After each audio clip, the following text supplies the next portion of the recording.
Parshas Pekudei. This week's Parsha concludes Sefer Shemos, the book of Exodus, and it also concludes the description of the erection of the Mishkan, about the assembly of the Mishkan after all of its component parts have been fashioned and now are being assembled. Moshe put up the Mishkan, and evidently it was a success. We had liftoff, if you will. How do we know this? Because the Torah says at the very end of the Parsha, this is Perek Mem, Pasuk Lamed Daled. So the verse says, that's 40:34. Vaychas ha'anonis o moed. The cloud covered the tent of meeting. Uchvod Hashem oleyas hamishkan. And the glory of God filled the Mishkan.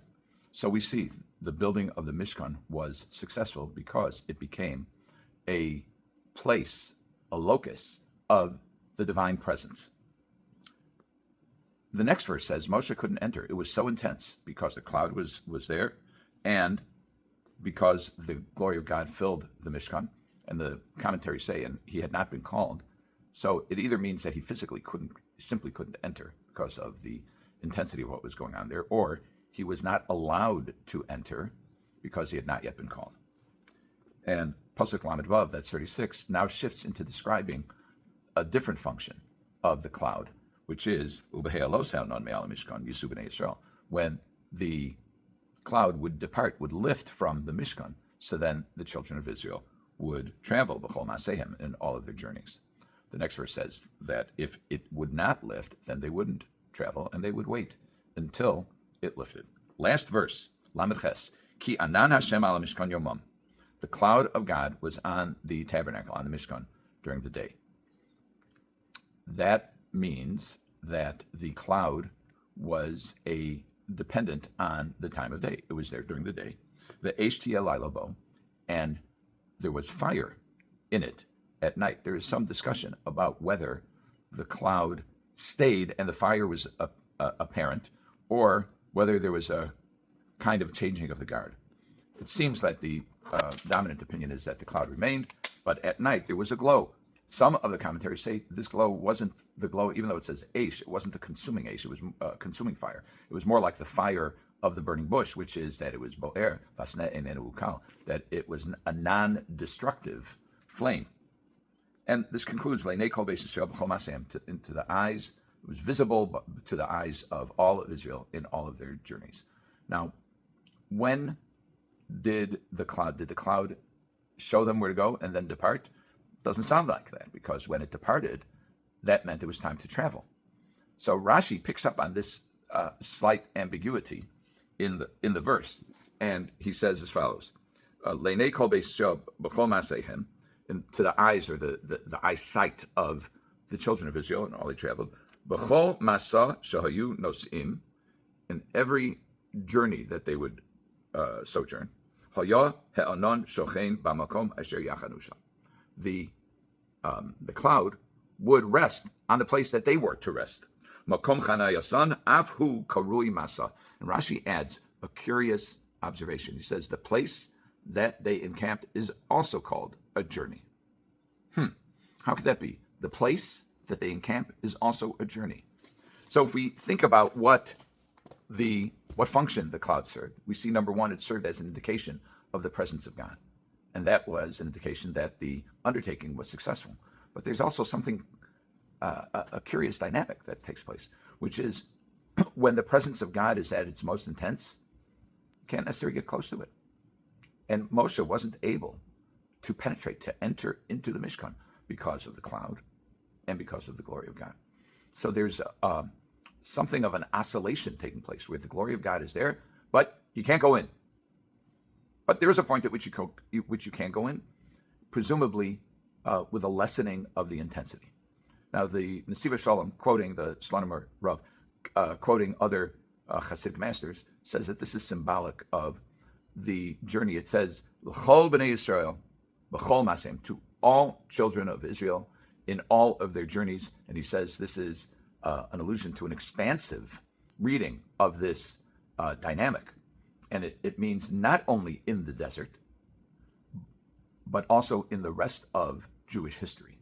There is this dynamic of getting lost perhaps, wandering through the desert being a place that is rough, inhospitable, snakes, scorpions, all manner of dangers. And the Nesiva Shalom suggests that when we devote ourselves to Kedusha, to sanctity, we get a force field. We get a cloud. We get the guide of the pillar of fire. We get the cloud that uncovers us. Why? Because we are dedicated to God's mission.